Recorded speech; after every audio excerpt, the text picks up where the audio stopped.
Friends, welcome to our channel Times English classes. आज हम W.B. Yeats की poem the lamentation of the old pensioner को discuss करने वाले हैं। पोएम डिस्कस करने से पहले W.B. येट्स के बारे में थोड़ा जानकारी ले लेते हैं। His full name was William Butler Yeats. उनका पूरा नाम था William Butler Yeats. He was an Irish poet and dramatist. यह आयरलैंड के बहुत ही फेमस कवि और नाटककार थे।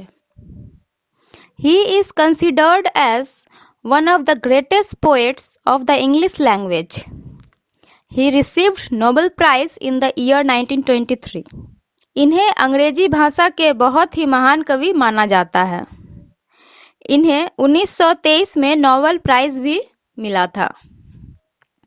Some of his famous poems are, इनके कुछ उल्लेखनीय कविताएं हैं the second coming, Easter 1916, the prayer for daughter, the tower, sailing to Byzantium, the stolen child, Leda and the swan, the winding stair etcetera.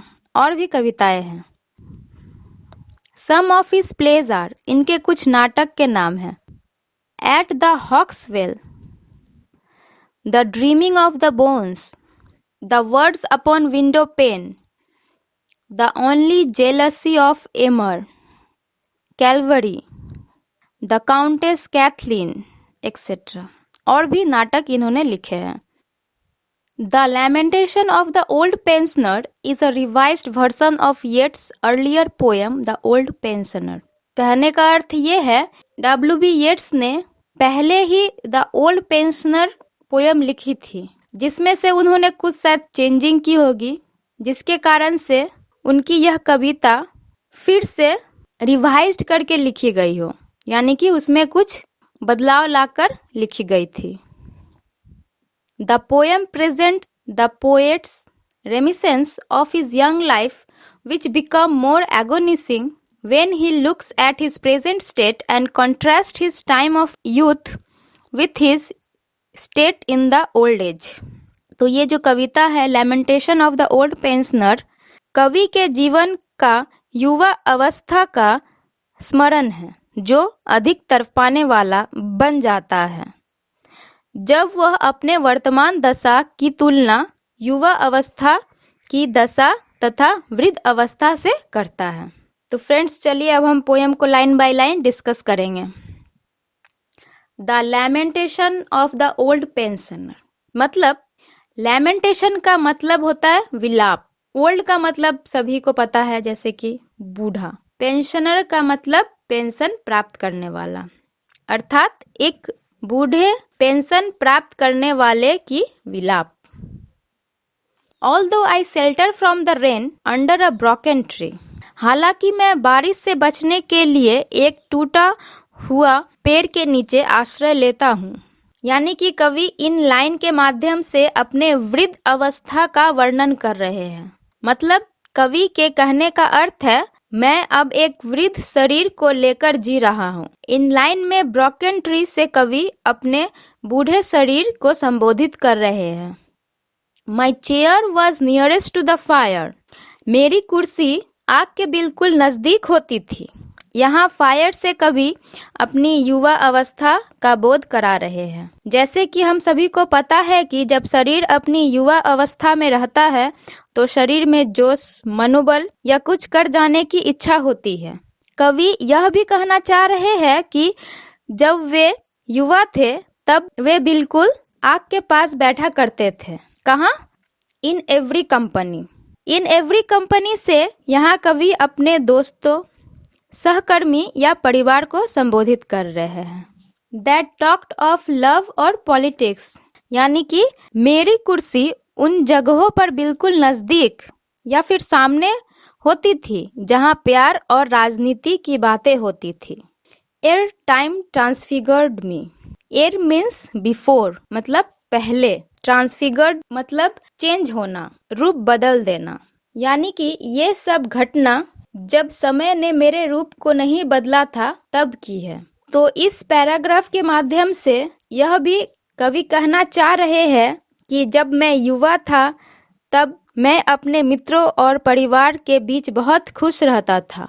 आग के पास बैठकर अपने मित्रों तथा परिवार के साथ प्यार तथा राजनीति के बातें करता था। दो lads are making pikes again for some conspiracy. तो इस लाइन में लैड्स का मतलब है जवान लड़का और पाइक्स का मतलब है एक नुकीली हथियार जिसे हम भाला भी कह सकते हैं, और कंस्पिरेसी का अर्थ है साजिश रचना। हालांकि जो युवा लड़के हैं आज भी हथियार बना रहे हैं, किस लिए?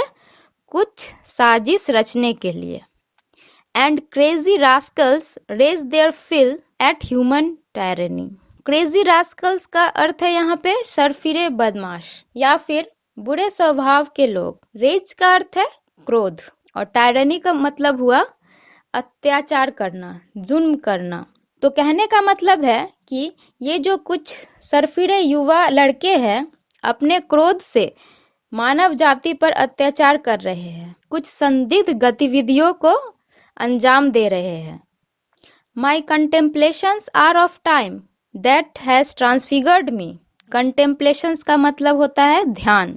कवि कह रहे हैं कि मेरा ध्यान समय पर है जिसने मुझे बदल दिया, मुझे वृद्ध अवस्था में लाकर खड़ा कर दिया।